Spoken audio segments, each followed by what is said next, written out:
श्री स्वामी समर्थ. नमस्कार स्वामी भक्तांनो, स्वागत आहे तुमचं आपल्या श्री स्वामी समर्थ भक्त या यूट्यूब चॅनलमध्ये. श्रावण मास चालू आहे. शिव पार्वतीसारखा सुखी संसार करायचा असेल तर जाणून घ्या हे काही गुपित. शिवशंकर हे सुखी कुटुंब वत्सल्य, योगी वैरागी, समाधीस्थ असे त्यांचे रूप आपण पाहतो. पण त्यांच्या कथा ऐकताना गोष्टीची सुरुवात नेहमी एकदा कैलासावर शंकर पार्वती बसले होते या वाक्याने होते. याचा अर्थ विश्वाचा व्याप सांभाळूनही ते आपल्या कुटुंबाला पूर्ण वेळ देतात हे सिद्ध होतं. ते गुणोपाचं कौतुक करतात, कार्तिकेला मोठा मुलगा म्हणून घडवतात, 2 मुलांमध्ये स्पर्धा लावून जबाबदार पित्याप्रमाणे त्यांची भांडणं सोडवतात. शिवाय उमेवर जीवापाड प्रेम करतात. देव दानव त्यांच्यात भेद न करता जो मनोभावे साथ घालेल त्याच्यावर प्रसन्न होतात. असाच हा संसारी असूनही योगी पुरुषांप्रमाणे विरक्त राहणारा देव उमेला कसा काय आवडला हा तिच्या पित्याला पडलेला प्रश्न.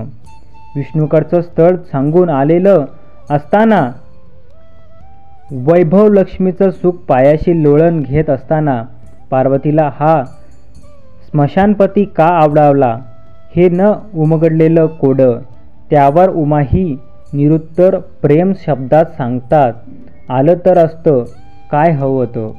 वैकुंठाचं वैभव सोडून तिने लंकेची पार्वती होणं पसंत केलं. शंकराने तिला पायाशी नाही तर हृदयाजवळ स्थान दिलं. अर्धांगनी नटेश्वर स्वरूपात आणि ती सुद्धा त्यांची सावली बनून वावरू लागली. सह अंब तो सांब असा हा सांब सदाशिव पार्वतीशिवाय अपूर्ण आहे हे तो स्वतः मान्य करतो. एकटा जीव सदाशिव, जिथे शिव तिथे शक्ती आणि जिथे शक्ती तिथे शिव. दोघांपैकी एकानेही दुसऱ्याची साथ सोडली तर उरेल फक्त शव. शिवशंकराने कुटुंबाबरोबर विश्वाची जबाबदारी सार्थपणे पेलून धरली आहे. समुद्र मंथनातून आलेली रत्नदेव दानवांनी बळकावली, पण हलाहल घ्यायला कोणी पुढाकार घेईना. बरोबर आहे, वाईट पण आहे. कोण घेणार हा प्रश्न नेहमीचाच. शिवशंकराने जगाच्या कल्याणासाठी विषाचा प्याला ओठी लावला आणि रामनामाने तो दाह शांत केला. तेव्हापासून ते आजही समाधीस्थ अवस्थेत असतात. तेव्हा अखंड राम नाम घेत असतात. शिवशंकर हे खरे कुटुंब वत्सल्य, योगी वैरागी, समाधीस्थ असे त्यांचे रूप आपण पाहतो.